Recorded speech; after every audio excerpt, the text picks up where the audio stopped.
نروح لزميلنا العزيز فاروق صلاح مراسل قناة النادي الأهلي في تونس علشان نعرف منه كل الأجواء وكل ما يتعلق ببعثة النادي الأهلي في تبركة في تونس. برحب بك يا مريم وبرحب بك يا هنا وبرحب بكل مشاهدي قناة النادي الأهلي في كل مكان. أجواء أكثر من رائعة، يعني اختيار موفق جدا من مجلس إدارة النادي الأهلي ومسؤول النادي الأهلي لهذا المكان تحديدا، إنك تقيم معسكر إعداد النادي الأهلي في مكان بتتوفر فيه كل الأمور اللي أنت محتاجها، سواء من الناحية التجهيزية. يعني دايما بنقول يا مريم أو يا هنا المكان مريح للعين، يعني اللون الأخضر في كل مكان. فترة الإعداد بيبقى يعني فيها يعني الفريق بيتمرن على فترتين صباحي ومسائي، اعتقد يعني وقت طويل جدا للاعبين داخل الفندق. اللعيبه كلها بتبقى العوامل النفسيه جزء كبير جدا انت محتاجه في مكان تتوفر فيه هذه الامور، الا طبعا جانب توافر كافه الامور اللي الفريق محتاجها بقى للجوانب البدنيه، الجوانب التجهيزيه اللي بيحتاجها في معسكر الاعداد، خاصه ان معسكر الاعداد طبعا بيبقى انت بترفع فيه الحمل البدني، بتتوفر في المكان يعني كافه الاجهزه اللي محتاجها للفريق.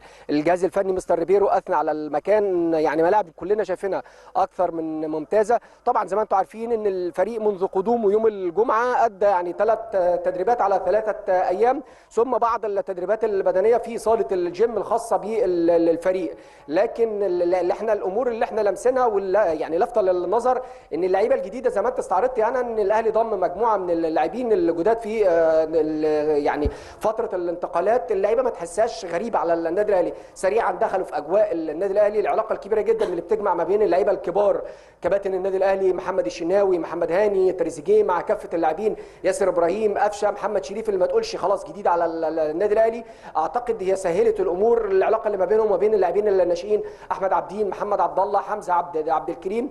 يعني النهارده ان شاء الله اولى اللقاءات الوديه اللي هتكون امام فريق الملعب التونسي، اللي بالمناسبه ايضا هو بيقيم معسكره هنا في مدينه تبرقه. عنده تحديات كتير خلال الفتره القادمه، عنده بطوله السوبر في الدوري التونسي، هيواجه فريق الاتحاد المنستيري بيقوده واحد من المدربين الكبار في كرة القدم التونسية الكابتن شكري الخطوي. عنده لعيبه لعبت في الدوري المصري سواء مروان صحراوي، الياس الجلاصي، عندهم لعيبه موهوبين. اعتقد مباراه هتبقى يعني بروفه قويه جدا لمستر ريبيرو استعدادا للموسم الجديد. وبالمناسبه يا مريم مستر ريبيرو كان من ضمن المقترحات ان المباراه تكون على 3 اشواط، ولكن مستر ريبيرو حب ان المباراه تاخد الطابع الرسمي 90 دقيقة من شوطين ما بين الفريقين.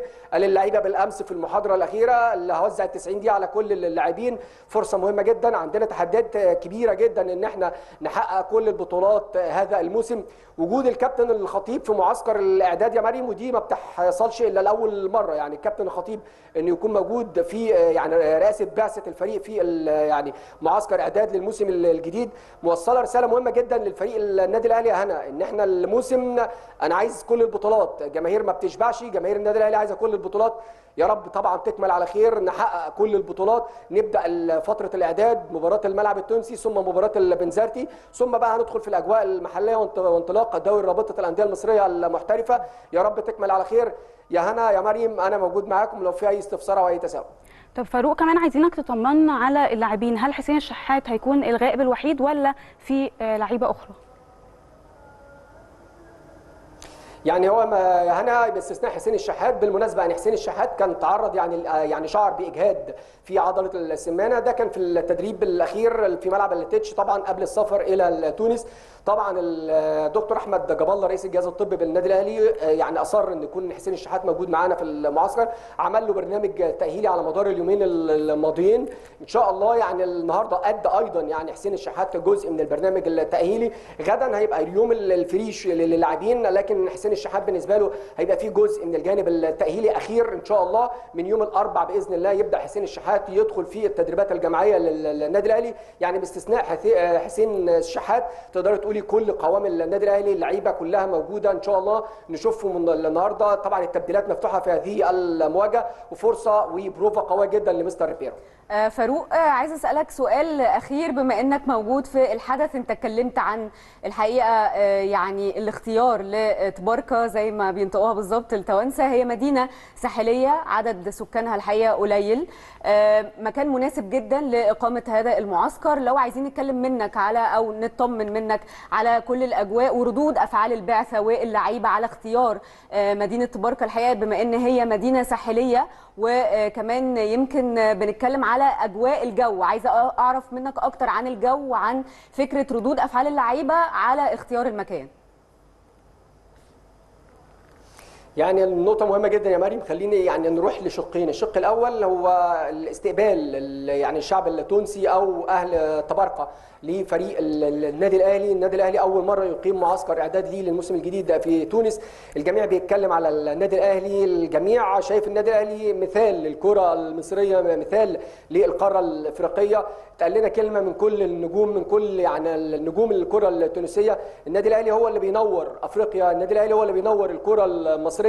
يعني لما سألنا واتكلمنا على رؤيتهم لتاريخ النادي الأهلي وبطولات النادي الأهلي، قالوا الاستقرار الإداري، اللعيبة اللي الأهلي بيتعاقد معاها أو عقلية لعيبة النادي الأهلي دائما عندهم شخصية البطولة. بالنسبة للاعبين زي ما أنت عارفة يا مريم، زي ما بنقول فتره الاعداد المهم جدا المكان يكون فيه بتتوفر فيه كل يعني الامور اللي انت محتاجها، سواء على الجانب الفني، على الجانب البدني، ايضا على جوانب الاستشفاء للاعبين. الامور دي كلها متوفره في المكان.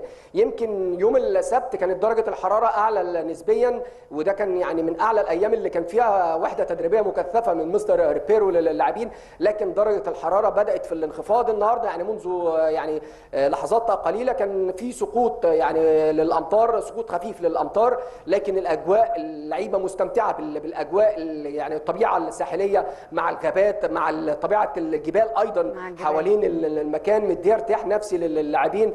اعتقد يعني اليوم الفري ايضا اللي مستر ريبيرو هيمنحه للاعبين، اللعيبه هتستمتع هنا بالاجواء في طبرقه اللي واحده من اجمل المدن. خليني اقول لك برضو يا مريم بالمناسبه، انت على الحدود خلاص ما بينك وما بين الجزائر، بعض الفرق الجزائريه ايضا بتبقى مقيمه هنا بتتابع، التقت بلعيبه النادي الاهلي، سلمت على لعيبه النادي الاهلي في التوقيت اللي الاهلي بيكون فيه معسكر. منتخب موريتانيا بيعسكر هنا، بعض الانديه من قطر، بعض الانديه من الدوري التونسي، من الدوري الجزائري. اعتقد هو مكان مميز، واعتقد يعني لقى استحسان الجميع سواء اللاعبين او الجهاز الفني للنادي الاهلي. فاروق طبعا احنا بنشكرك شكرا جزيلا، زميلنا العزيز فاروق صلاح من مدينه بركه بتونس نقل لنا كل الاجواء.